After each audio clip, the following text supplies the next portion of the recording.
Hello everyone, welcome to the official YouTube channel of GS Central. आज का session हमारा भारतीय राज्य व्यवस्था और संविधान के एक बहुत ही महत्वपूर्ण topic election commission of India से संबंधित है, भारत का निर्वाचन आयोग। आज के सेशन में हम निर्वाचन आयोग के बारे में हर पहलू पर चर्चा करने वाले हैं। निर्वाचन आयोग की स्थापना कब हुई, संविधान में के किस भाग में, किस अनुच्छेद में इसके बारे में दिया गया है, इसकी संरचना क्या है, इसके कार्य क्या हैं, इसकी शक्तियाँ क्या हैं और इससे जुड़े अन्य भी तमाम पहलुओं पर चर्चा करेंगे हम लोग। इससे पहले कि हम लोग आज का सेशन स्टार्ट करें, आपने अगर अभी तक इस चैनल को सब्सक्राइब नहीं किया है तो प्लीज़ को सब्सक्राइब कर लें, लाइक और शेयर भी करें अपने दोस्तों के साथ और लगातार नोटिफिकेशन आपको मिलते रहें। इसके लिए बगल का बेल आइकन जो है उसको भी दबाना ना भूलें। तो आइए स्टार्ट करते हैं आज का सेशन, जिसका नाम है election commission of India, Bharat का निर्वाचन आयोग। सबसे पहले हमें ये जानना है कि निर्वाचन आयोग की स्थापना भारत में स्वच्छ रूप से, क्लीन, फेयर और निष्पक्ष, है ना, इम्पार्शियल और उन्मुक्त रूप से चुनाव संपन्न कराने को लेकर के किया गया था। और चुनाव आयोग एक संवैधानिक संस्था है ना, एक कॉन्स्टिट्यूशनल बॉडी है और ये अस्थाई और स्वतंत्र निकाय है ना, किसी के अधीन ये नहीं है। संविधान के भाग नंबर 15 में अनुच्छेद 324 से लेकर के अनुच्छेद 329 ए तक, है ना, 324 टू 329 ए निर्वाचन आयोग के बारे में बताया गया है। और भारतीय निर्वाचन आयोग जो है वह संसद, राज्यों की विधानसभा और राष्ट्रपति एवं उपराष्ट्रपति के इलेक्शन के चुनाव करवाने को लेकर जिम्मेवार है और उत्तरदायी है। भारतीय निर्वाचन आयोग एक स्वतंत्र संस्था है, एक स्थायी संस्था है, ये बता दिया गया आपको। आप ये ज़रूर याद रखें कि भारतीय निर्वाचन आयोग एक संवैधानिक संस्था है। It means it is a constitutional body. Constitutional body कहने का तात्पर्य यह है कि संविधान में इसका उल्लेख किया गया है। कहाँ उल्लेख किया गया है? संविधान के भाग 15 के अनुच्छेद 324 से लेकर के अनुच्छेद 329 ए तक के बीच में। निर्वाचन आयोग की संरचना के बारे में जब हम बात करते हैं तो निर्वाचन आयोग एक बहुसदस्यीय, मतलब एक से अधिक सदस्य, बहुसदस्यीय संस्था है। इसमें 2 निर्वाचन आयुक्त और एक मुख्य निर्वाचन आयुक्त होते हैं। ऐसा नहीं है कि शुरू से ऐसा ही था। 1950 में जब निर्वाचन आयोग की स्थापना हुई, उस समय से लेकर के 1989 तक, फ्रॉम 1950 टू 1989 निर्वाचन आयोग एक सदस्यीय संस्था के रूप में कार्य करता रहा। 1989 में इसमें 2 अन्य निर्वाचन आयुक्तों की नियुक्ति कर दी गई और यह आयोग जो है उसमें कुल मिलाकर के 3 सदस्य हो गए, एक मुख्य निर्वाचन आयुक्त और 2 अन्य निर्वाचन आयुक्त। आगे चल करके 1990 में, अक्टूबर 1990 में पुनः एक बार 2 जो निर्वाचन आयुक्तों की नियुक्ति की गई थी उनको फिर से हटा दिया गया और फिर से आयोग जो है वह एक सदस्यीय हो गया। ठीक है, लेकिन फिर आगे चल करके 1993 में, 1993 में फिर से उन 2 आयुक्तों की नियुक्ति कर दी गई और 1993 के बाद से अब तक आयोग में 2 निर्वाचन आयुक्त, 2 इलेक्शन कमिश्नर्स और एक चीफ इलेक्शन कमिश्नर होते हैं। तो कुल मिला के हमने बात ये की कि फ्रॉम 1950 टू 1989 एक सदस्यीय था और फिर अक्टूबर 1990 से लेकर के 1993 तक भी एक सदस्यीय था। उसके बाद अब तक यह बहुसदस्यीय निकाय है, बहुसदस्यीय एक बॉडी है जो स्वतंत्र और स्थायी संस्था है, संवैधानिक संस्था है। अभी वर्तमान में इसमें 2 निर्वाचन आयुक्त और एक मुख्य निर्वाचन आयुक्त होते हैं। अगर आगे की बात की जाए तो इन सब की नियुक्ति राष्ट्रपति के द्वारा होती है। सभी निर्वाचन आयुक्तों, चाहे वो मुख्य निर्वाचन आयुक्त हो या अन्य 2 जो निर्वाचन आयुक्त हैं वो उनकी बात करें, इन सभी का अपॉइंटमेंट इंडिया के प्रेसिडेंट के स्तर से होता है। राष्ट्रपति के द्वारा इनकी नियुक्ति की जाती है और राष्ट्रपति निर्वाचन आयोग की सलाह पर राज्यों में मुख्य निर्वाचन आयुक्त की नियुक्ति भी करते हैं या प्रादेशिक चुनाव आयुक्त जो हैं उनकी भी नियुक्ति करते हैं। अगर इनके कार्यकाल की बात की जाए, इनके टेन्योर की बात की जाए, तो मुख्य निर्वाचन आयुक्त का कार्यकाल 6 वर्ष या 65 वर्ष की आयु तक होता है। इनमें जो भी पहले हो जाए, विच कम्स अर्लियर, 6 वर्ष का कार्यकाल या 65 वर्ष की आयु जो पहले हो जाए वो। अन्य 2 जो निर्वाचन आयुक्त हैं उनके कार्यकाल के संबंध में ये कहा गया है कि उनका कार्यकाल या तो 6 वर्ष का होगा या 62 वर्ष की आयु तक होगा। इस बात को भी आपको ध्यान में रखना है। सभी निर्वाचन आयुक्त अगर अपने कार्यकाल के बीच में पद मुक्त होना चाहते हैं तो वो अपना त्याग पत्र सीधे प्रेसिडेंट को समर्पित करते हैं, सीधे राष्ट्रपति को सौंपते हैं। इसके अलावा अगर उनके रिमूवल की बात की जाए, उनके निष्कासन की बात की जाए, तो निर्वाचन आयुक्तों का निष्कासन उसी विधि से होता है, उसी प्रोसेस से होता है जिस प्रोसेस से सुप्रीम कोर्ट के जजों का निष्कासन होता है। सेम प्रोसेस है, सेम प्रोसेस इज अप्लाइड, है ना, जो कि सुप्रीम कोर्ट के जजों के लिए है। इसका मतलब इम्पीचमेंट एक तरह से हम उसको कह सकते हैं। महाभियोग की प्रक्रिया के द्वारा ही इनका भी निष्कासन होता है, परंतु महाभियोग या इम्पीचमेंट वर्ड जो है वह इस्तेमाल में नहीं लाया जाता है। यहाँ पर एक बात ध्यान देने वाली है कि चूंकि आयोग 3 सदस्यीय है, जिसमें एक मुख्य निर्वाचन आयुक्त हैं और 2 अन्य निर्वाचन आयुक्त हैं, लेकिन इन सबों का जो लेवल है, इन सबों की जो शक्तियाँ हैं, अधिकार हैं, वो एक समान होते हैं। ऐसा नहीं है कि जो चीफ इलेक्शन कमिश्नर है उसके अधिक राइट्स हैं और अन्य 2 के राइट्स कम हैं, ऐसा नहीं है। आयोग के सभी फैसले बहुमत के आधार पर होते हैं। बहुमत के आधार पर का तात्पर्य यह हुआ कि अगर मान लीजिए कि जो 2 निर्वाचन आयुक्त हैं वह किसी फैसले पर सहमत हैं और मुख्य निर्वाचन आयुक्त उससे असहमति प्रकट करते हैं, फिर भी चूंकि मेजॉरिटी निर्वाचन आयुक्तों की साइड है तो वो कार्य हो जाएगा। तो हमें ये याद रखना है कि जो मुख्य निर्वाचन आयुक्त हैं उनमें कुछ स्पेशल राइट्स नहीं हैं, उन तीनों के राइट्स एक जैसे हैं। अंतर बस इतना ही है कि जो सीनियर हैं उनको मुख्य निर्वाचन आयुक्त बना दिया जाता है। इन सभी के अधिकार और शक्तियां एक समान हैं और आयोग के सभी फैसले, आयोग मतलब इलेक्शन कमीशन, चुनाव आयोग, निर्वाचन आयोग के सभी फैसले बहुमत, मेजॉरिटी के आधार पर किए जाते हैं। यहाँ पर हमें एक बात और याद रखनी है कि राजीव गांधी के कार्यकाल में संविधान का 61वां संविधान संशोधन विधेयक लाया गया, जो अंततः पारित भी हो गया और अधिनियम बन गया। 61वां संविधान संशोधन अधिनियम, है ना, 61 कॉन्स्टिट्यूशनल अमेंडमेंट एक्ट। इस एक्ट के जरिए मतदान की आयु, मतदान करने या मतदाता की आयु जो है वो 21 वर्ष से कम करके 18 वर्ष कर दी गई। कहने का तात्पर्य यह है कि 61वें संविधान संशोधन अधिनियम के बाद 18 वर्ष या उससे अधिक उम्र का कोई भी व्यक्ति, चाहे वो किसी जाति, धर्म, लिंग या उसका जन्म स्थान भारत में कहीं भी हो, वो मतदान के मतदाता के रूप में योग्य है और वह मतदान कर सकता है। आगे चलते हैं, चुनाव आयोग की शक्तियों और उसके कार्यों पर हम चर्चा करते हैं। जहां तक चुनाव आयोग की शक्तियों की बात है तो चुनाव आयोग की शक्तियों को हम बेसिकली 3 हिस्से में डिवाइड कर सकते हैं। वो 3 हिस्से कौन कौन से होंगे उन पर बात कर लेते हैं। जैसे पहला हिस्सा होगा कि उसकी जो प्रशासनिक शक्तियां हैं, दूसरा हिस्सा हो जाएगा उसकी सलाहकारी शक्तियां, एडवाइजरी जो उसके राइट्स हैं, पावर्स हैं, और थर्ड होगा अर्ध न्यायिक शक्तियां, मतलब आपको क्वासी जुडिशियल उसके जो पावर्स हैं। तो कुल मिला के हमें याद ये रखना है कि इलेक्शन कमीशन के पावर्स को 3 हिस्से में डिवाइड कर सकते हैं। एडमिनिस्ट्रेटिव पावर्स, है ना, फिर एडवाइजरी पावर्स और थर्ड क्वासी जुडिशियल पावर्स। अब उन सभी जो उसके कार्य हैं उन सबको अगर एक एक करके देखा जाए तो सबसे पहले हमें ये याद रखना है कि वोटर लिस्ट कौन बनाता है।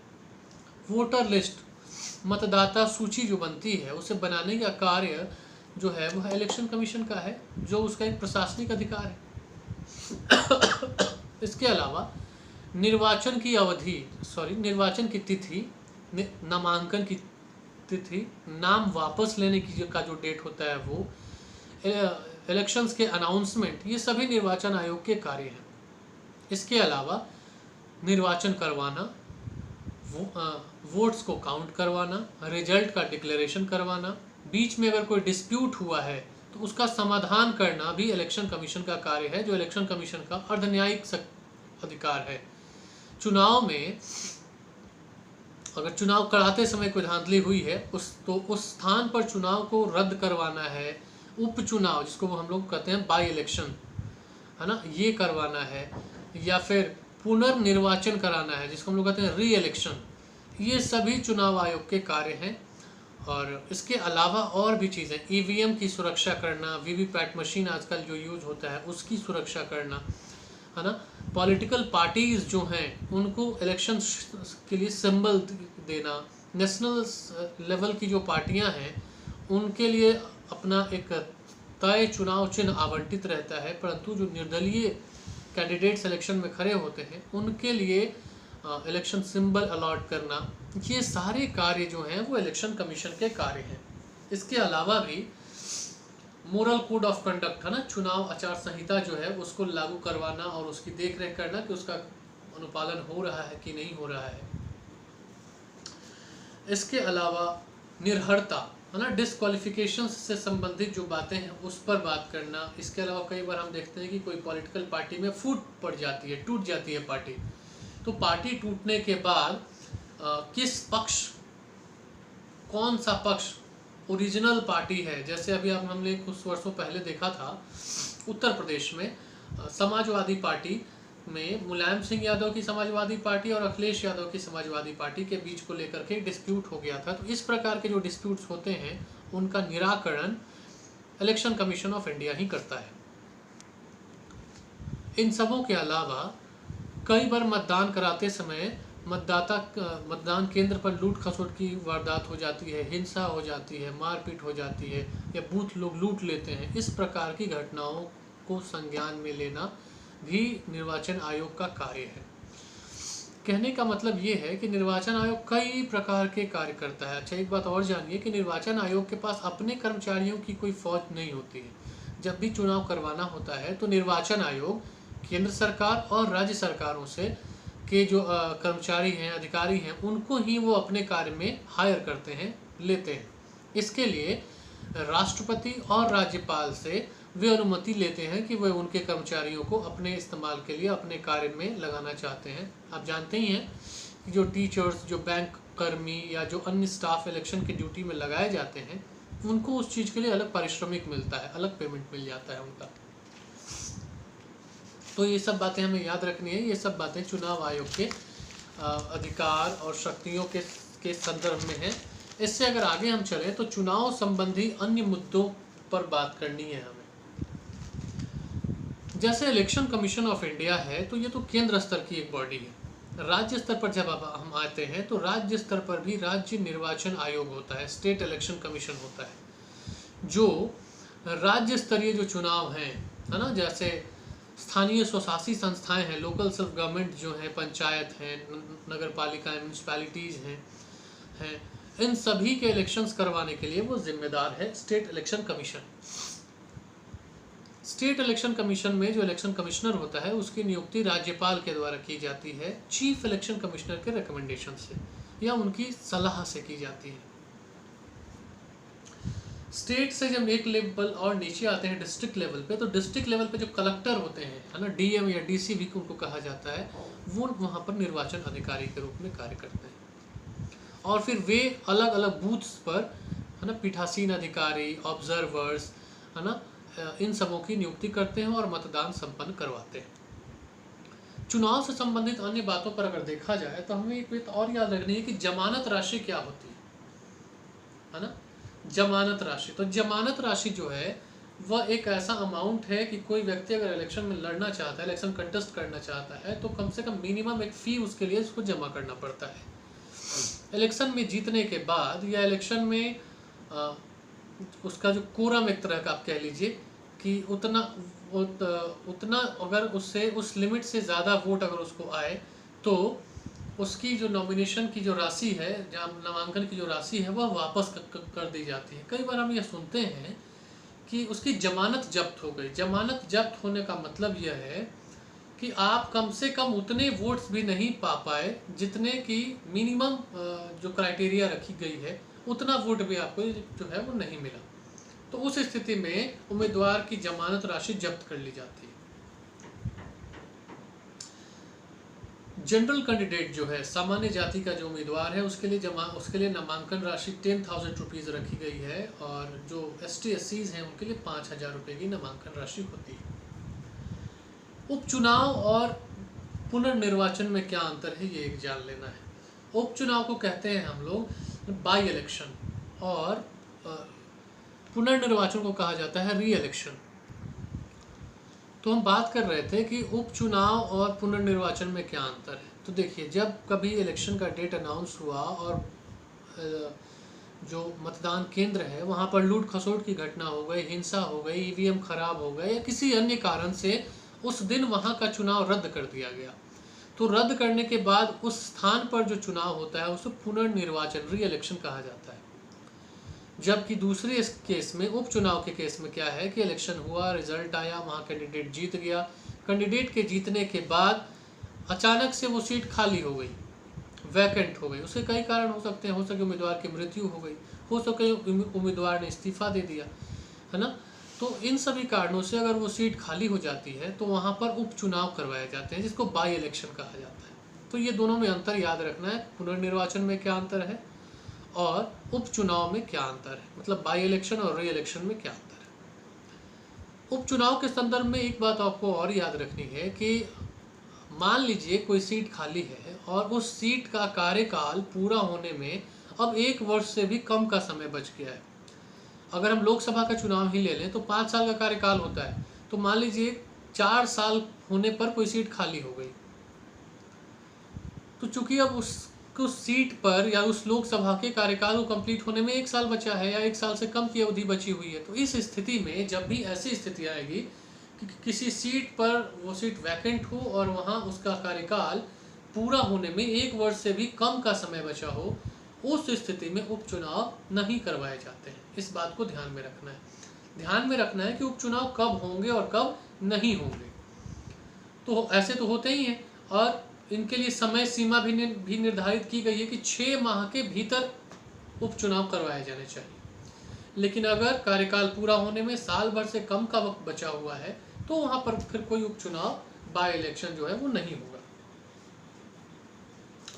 अब हमें पढ़ना है इलेक्शंस पे खर्च जो होता है उसकी भी लिमिट इलेक्शन कमीशन के द्वारा बताई गई है कि कोई भी उम्मीदवार अपने निर्वाचन पर कितना खर्च कर सकता है। तो अगर वो लोकसभा का निर्वाचन हो रहा है, लोकसभा का इलेक्शन है, तो मैक्सिमम 70 लाख रुपए खर्च किए जा सकते हैं, और अगर वो विधानसभा का चुनाव है तो अधिकतम 40 लाख रुपए खर्च किए जा सकते हैं एक उम्मीदवार के द्वारा। इस बात के भी ध्यान रखना है हमें, क्योंकि चुनाव आयोग चुनाव कराने के बाद सभी उम्मीदवारों से उनके खर्च का ब्यौरा भी मांगता है। तो सभी उम्मीदवारों को अपने खर्च का ब्यौरा वहां जमा करना पड़ता है, फिर चुनाव आयोग उसकी जांच करता है, और जांच में अगर कोई विवाद, कोई डिस्प्यूट मालूम चलता है, कोई अनियमितता दिखती है, तो उस उम्मीदवार का निर्वाचन अयोग्य करार दिया जाता है ना, उसको डिस्क्वालीफाई भी किया जाता है। हमें यहाँ पर एक चीज़ और जाननी है कि ईवीएम क्या होता है, इलेक्ट्रॉनिक वोटिंग मशीन। ईवीएम का फुल फॉर्म है, इसके बारे में हमें याद ये रखना है कि भारत में सर्वप्रथम गोवा विधानसभा में पहली बार ईवीएम का इस्तेमाल किया गया था सन 1999 में। ये विधानसभा चुनाव की बात है। अगर लोकसभा चुनाव की बात करें तो पूरे भारत में पहली बार 2004 में ईवीएम का इस्तेमाल किया गया, संसद के इलेक्शन में, एमपी के इलेक्शंस में या पार्लियामेंट के इलेक्शन में, एक ही बात हुई। ईवीएम के बाद एक पॉइंट और हम लोगों को जानना होता है कि वीवीपैट क्या होता है। वीवीपैट ये एक मशीन है, पूरा इसका फॉर्म है voter verified paper audit trail, voter verified paper audit trail, VVPAT, PAT. ये एक मशीन है। ईवीएम में हम जिसको वोट देते हैं उसके नाम की एक पर्ची वीवीपैट से होते हुए उसके बॉक्स में जा गिरती है। वीवीपैट को इंट्रोड्यूस करने का कारण ये था कि कई राजनीतिक दलों ने ईवीएम के ऊपर सवाल उठाए थे। उनका कहना था कि वोट किसी को डालो और वोट चला किसी और को जाता है। इस चीज़ की जांच और इसको सॉर्ट आउट करने के लिए इलेक्शन कमीशन ने इसके साथ एक मशीन ऐड की, वीवीपैट। अब वीवीपैट में होता क्या है कि आपने जिस व्यक्ति को वोट दिया उसके नाम की एक पर्ची वीवीपैट के स्क्रीन पे दिखती है और वो फिर उसके बॉक्स में जा गिरती है। ऐसा इसलिए करवाया जाता है कि अगर मान लें कि किसी बूथ पर चुनाव के बाद हंगामा हो गया और उम्मीदवार ने क्लेम कर दिया कि यहाँ पर धांधली हुई है, तो एक बार ईवीएम के वोट्स को काउंट कर लिया जाएगा और उसकी मैचिंग वीवीपैट की रसीदों से कर ली जाएगी कि सेम है या फिर उसमें कुछ अनियमितता हुई है। तो ये काम की चीज़ है वीवीपैट। वीवीपैट के बारे में याद ये रखना है कि गुजरात विधानसभा चुनाव जो आपके जनवरी 2018 में हुए थे, उसमें पहली बार भारत में वीवीपैट का इस्तेमाल किया गया था। इसके बाद आपका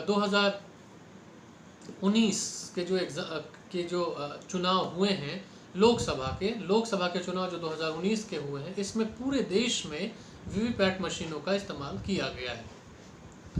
अब हम आगे चलते हैं। इलेक्शन से ही जुड़ी एक चीज़ और है, वो है नोटा, NOTA, है ना, नन ऑफ द अबव। इसका पूरा फुल फॉर्म है उपर्युक्त में से कोई नहीं।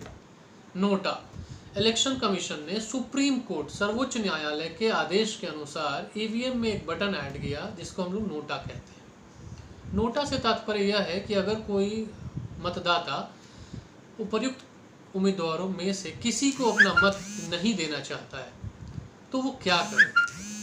क्या उसका मत इसी तरह बर्बाद हो जाएगा? इस चीज़ को सुनने के बाद सर्वोच्च न्यायालय ने एक व्यवस्था दी, और व्यवस्था ये दी कि ईवीएम में नोटा नाम का एक बटन होना चाहिए, जिससे ये मालूम चले कि कितने मतदाताओं ने उपर्युक्त सभी उम्मीदवारों को खारिज कर दिया है, रिजेक्ट कर दिया है।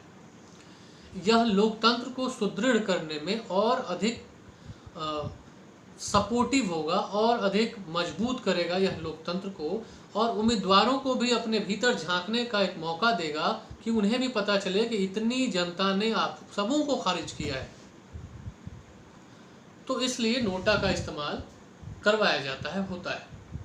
जहाँ तक चुनाव प्रचार की बात है तो उस पर थोड़ी हम लोग चर्चा कर लेते हैं। चुनाव प्रचार, सामान्यतः किसी भी चुनाव में चुनाव प्रचार के लिए सामान्यतः 2 सप्ताह का वक्त दिया जाता है ना, 14 डेज का वक्त दिया जाता है। एग्जाम में कई बार पूछ लिया गया है कि चुनाव प्रचार खत्म कब होता है, तो उसके लिए याद रखिएगा कि वोटिंग का जो डेट है, वोटिंग डेट, जैसे अगर कल वोटिंग होनी है तो वोटिंग के समाप्ति के ना, मतदान समाप्त होने के 48 घंटे पहले चुनाव प्रचार को समाप्त कर दिया जाता है। फिर से सुनिए, मतदान समाप्त होने के 48 आवर्स पहले, बिफोर 48 आवर्स, चुनाव प्रचार समाप्त कर दिए जाते हैं। चुनाव प्रचार कैसे होगा, किन किन माध्यमों से होगा? इलेक्ट्रॉनिक माध्यम में होगा तो क्या लिमिट होगी, है ना, इन सभी के निर्धारण का कार्य चुनाव आयोग का होता है। मैंने आपको बीच में ही बताया कि चुनाव आयोग के 3 प्रकार के कार्य हैं: प्रशासनिक कार्य, सलाहकारी कार्य और अर्धन्यायिक कार्य। अयोग्यता से संबंधित जो काम चुनाव आयोग करता है वो उसका अर्धन्यायिक कार्य है। या पार्टी में विखंडन अगर हो जाए, पार्टी अगर बट जाती है, पार्टी टूट जाती है, तो उसका सिंबल कौन यूज़ करेगा, इसकी जजमेंट करता है, ये उसका क्वासी जुडिशियल राइट है, अर्धन्यायिक अधिकार है। राष्ट्रपति और राज्यपाल से उनके कर्मचारियों को वो मांगता है अपने कार्य में लेने के लिए, ये उसकी सलाहकारी, उनको सलाह देता है ऐसा करने के लिए, ये उसके एडवाइजरी राइट्स हैं। मतदाता सूची बनाता है ना, मतदान का अनाउंसमेंट करवाता है, इलेक्शन करवाता है, हर चीज़ को मैनेज करना ये उसके प्रशासनिक अधिकार है। इस प्रकार हमने देखा कि इलेक्शन कमीशन ऑफ इंडिया और स्टेट में स्टेट इलेक्शन कमीशंस के कार्य क्या हैं, उनके अधिकार क्या हैं, उनकी शक्तियां क्या हैं। एक बार मैं आपको और एक चीज़ रिवाइज करवा देना चाहता हूं। इलेक्शन कमीशन ऑफ इंडिया जो है वो राष्ट्रपति, उपराष्ट्रपति, सांसद, चाहे वो लोकसभा के हों या राज्यसभा के हों, और विधानसभा के इलेक्शंस करवाने के लिए उत्तरदायी होता है। हालांकि राज्य का निर्वाचन आयोग जो है, राज्य निर्वाचन आयोग, वह पंचायतों और नगर पालिकाओं का चुनाव करवाता है। राज्य में राज्य निर्वाचन आयोग होता है और राज्य में उस निर्वाचन आयोग के अध्यक्ष होते हैं जिनको निर्वाचन आयुक्त कहा जाता है, और उनकी नियुक्ति राज्यपाल के द्वारा की जाती है। तो इस प्रकार इलेक्शन कमीशन जो चैप्टर है, जो टॉपिक है, काफ़ी इंपॉर्टेंट टॉपिक है इंडियन पॉलिटी का, ये हमने पूर्ण रूप से डिस्कस कर लिया है। मुझे पूरी उम्मीद है कि आपको ये समझ में आया होगा। इसके बावजूद अगर कहीं भी आपको कोई समस्या है, कुछ समझने में दिक्कत हो रही है, तो आप वीडियो के कमेंट बॉक्स में लिखकर बताएं। हम कोशिश करेंगे जल्दी से जल्दी आपकी जो समस्या है वो उसको सॉल्व किया जाए, उसको दूर किया जाए।